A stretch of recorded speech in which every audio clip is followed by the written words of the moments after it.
tous, bienvenue sur Monaco Info avec, comme vous avez pu le constater, un nouvel habillage qui va vous accompagner tout au long de cette édition. Voici justement les titres qui composent l'actualité en principauté. La rentrée scolaire arrive à grands pas en principauté. Nous reviendrons sur la conférence de presse donnée par la direction de l'Éducation nationale de la jeunesse et des sports. La rentrée scolaire rime avec solidaire pour les enfants de Francky. L'association monégasque a organisé une opération Donne ton ancien cartable, opération qui, vous le verrez, a connu un large succès. Et puis vous en saurez plus sur ces travaux de réhabilitation de la digue du port de Fontvieille avec l'arrivée par la mer de Caisson-Jarlan. Le jour de la rentrée scolaire approche à grands pas. C'est le 8 septembre que les élèves reprendront le chemin de l'école en principauté. À cette occasion, la direction de l'Éducation nationale de la jeunesse et des sports a organisé sa traditionnelle conférence de presse. Alors quelles annonces ont été faites? La réponse dans ce reportage signé Chrisinda Thomel. Alors que l'heure de la rentrée a sonné et que les élèves de la principauté s'apprêtent à reprendre le chemin de l'école, la direction de l'Éducation nationale de la jeunesse et des sports a ébauché les grandes lignes de cette nouvelle rentrée. Les grandes nouveautés, bien entendu, c'est la réforme du collège. Donc la réforme du collège va donc avoir lieu en septembre 2016.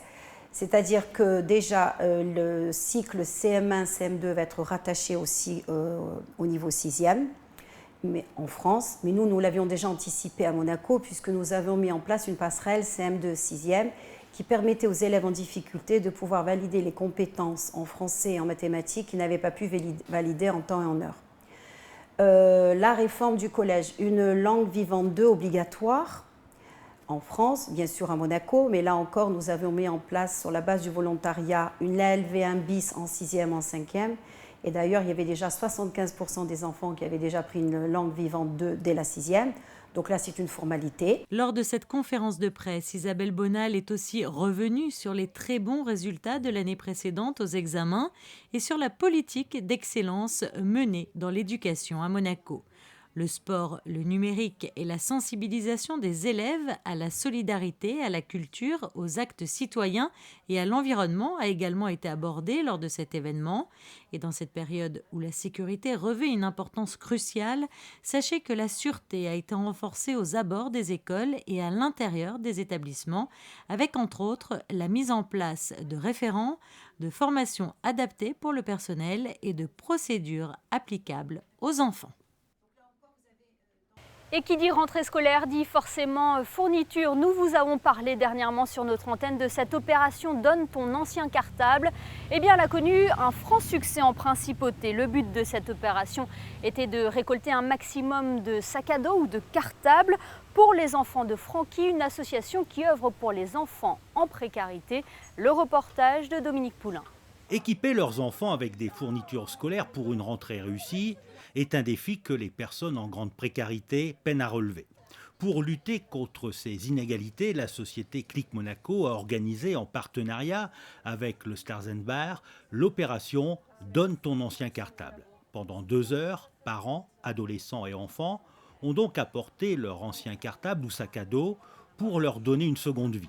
Une grande collecte au profit de l'association Les Enfants de Francky. Et la solidarité n'a pas failli. Moi j'ai vu ça, donc cette annonce sur Facebook et j'ai été touché directement, voyant que moi j'allais prendre un nouveau cartable et sachant que d'autres ne pourraient pas en avoir, je me suis dit faire du bonheur pour d'autres, c'était le bon moment. J'avais un vieux cartable et j'en ai eu un nouveau, donc maman elle a vu l'application et alors on l'a donné. Pour donner mon cartable aux enfants pauvres. C'était un cartable qui t'appartenait? Il était à toi? Oui. C'est maman qui m'a montré parce qu'elle l'a trouvé sur un site, qu'elle l'a trouvé sur internet. Et elle me l'a dit et on est venu les déposer. Ma mère m'a parlé d'une association que je connais, les enfants de Francky, qui récoltent des sacs. Comme j'utilisais plus ce sac et que j'ai toujours adoré les associations caricatives, j'aime faire plaisir aux enfants. Donc je me suis dit que c'était une très bonne idée au lieu de le jeter. Donc on l'a maintenu en bon état, on l'a lavé, puis je l'ai apporté avec plus grand plaisir ici. Pour faire plaisir à d'autres enfants. Les Enfants de Francky est une association créée en 1997. Elle s'occupe d'enfants malades et défavorisés de Monaco et de toute la région Provence-Alpes-Côte d'Azur. Elle œuvre toute l'année pour leur apporter soutien et réconfort et met aussi en place régulièrement une grande chaîne de solidarité comme cette opération. Aujourd'hui, c'est génial parce que c'est une grande surprise de voir tous les enfants qui viennent avec leur cartable et voir les enfants qui sont contents, eux, de donner leur cartable. Cette opération a permis d'alimenter en produits l'association qui en a besoin et qui a parfois du mal à récupérer assez de matériel pour servir sa cause. Les donateurs ont été nombreux à s'être mobilisés pour cette opération et le succès rencontré a été à la hauteur des attentes des organisateurs. Plutôt positif pour une première année, considérant qu'on a organisé tout ça en l'espace de 10 jours, donc on est très content. On s'aperçoit que de nos jours, il y a encore des gens qui ont du cœur. Tout à fait, et plus qu'on le croit, et d'autant plus ici où c'est quand même une petite principauté, mais on se connaît tous et justement on a cette envie de donner aux communes limitrophes. Les cartables et sacs à dos récupérés par l'association Les Enfants de Francky seront distribués mercredi aux enfants de 6 à 10 ans et l'opération « Donne ton ancien cartable » sera reconduite l'année prochaine. Voilà pour notre chapitre consacré à la rentrée scolaire et solidaire. Passons à l'actualité en bref et en images.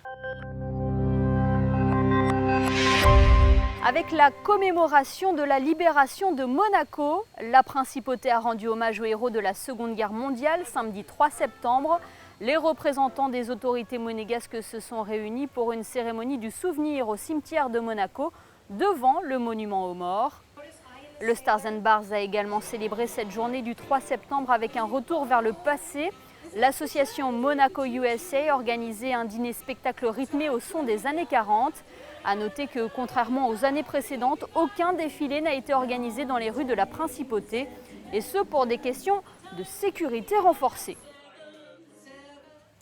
Parlons à présent de ce chantier qui a débuté en février dernier. Le service des travaux publics conduit actuellement des travaux de reconstruction de la zone technique du port de Fontvieille située derrière la digue. Plus d'explications dans ce reportage de Fabien Bonilla. La plateforme technique longeant la Grande Digue est actuellement reconstruite. Le premier des 2 caissons a été installé fin août. Le deuxième vient d'être mis en place. Il est arrivé un matin très tôt de Marseille pendant que les bonites prenaient leur petit déjeuner. Chaque caisson mesure 30 mètres de long, 10 de large et 6 mètres de profondeur, dont 4 sous l'eau et 2 à l'extérieur. À eux deux, ils constituent le futur quai de cette zone technique. L'ancienne zone était à la base construite pour les besoins du chantier de l'avant-port du port Hercule. Elle devait être provisoire. 20 ans après, elle s'est dégradée et est devenue instable. Elle ne répondait plus aux conditions de sécurité nécessaires à son exploitation. Depuis les années 2000, cet ouvrage qui était utile, cette zone technique, était utilisé mais se dégradait. Donc ils s'étaient tellement dégradés qu'ils en devenaient même dangereux. Donc à la fin, on les a rendus inaccessibles et on a lancé un projet pour les démanteler et les remplacer par un ouvrage pérenne, donc avec des caissons fabriqués à l'extérieur, un peu selon la technique aussi du terre-plein de la digue. Donc cette zone technique utile puisqu'elle a une double fonctionnalité pour la Société des ports et les affaires maritimes dans la gestion courante d'activités portuaires. Donc pour pouvoir, avec une grue, charger, sortir des épaves, sortir des bouées, faire de l'entretien. Et dans cette zone qui est la côté phare, entrée du port, avec un traitement qui collecte les eaux, l'activité faite sur cet espace et qui traite et ne renvoie pas dans la mer ce qui serait éventuellement pollué. Et puis l'autre partie qui est le plus côté héliport, qui sera plus dédiée à l'activité Roca Jet, et donc jet ski, donc avec l'aménagement d'une rampe de mise à l'eau. Autre changement opéré par les TP, des travaux d'embellissement. La digue à proprement parler, la promenade où nous nous situons, méritait, elle, à bénéficier d'un relifting, que ce soit les garde-corps, l'éclairage, les enrobés qui ont permis aussi d'aménager la zone jogger en tartan, et puis les alvéoles qui prennent souvent des coups de mer et qui nécessitaient des renforcements. Donc on a refait toutes les menuiseries, les volets roulants, tout ça en relation avec les occupants.